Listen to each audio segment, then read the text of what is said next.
Welcome to Samba Samba. Enjoy the video. You start as an administrator. Without admin rights, you cannot change Defender services.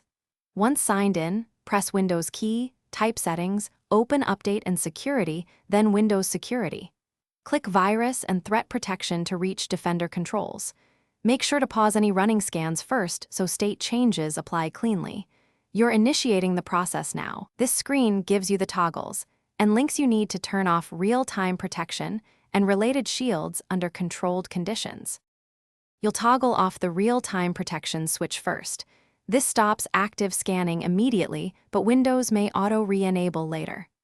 Once done, click Manage Settings to view cloud-delivered protection and tamper protection options. If you need a persistent disable, use Group Policy, run gpedit, MSC, right arrow computer configuration, right arrow administrative templates, right arrow Windows components, right arrow Microsoft Defender Antivirus, and set turn off Finish by restarting the PC to ensure group policy or registry changes take effect.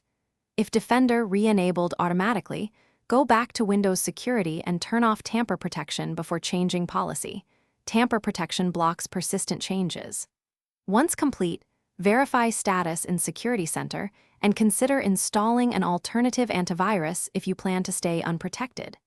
If something goes wrong, restore your registry backup or revert group policy and reboot.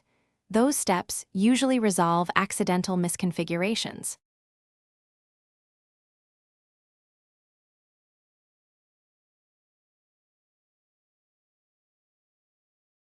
Thanks for watching. Consider subscribing if we helped you.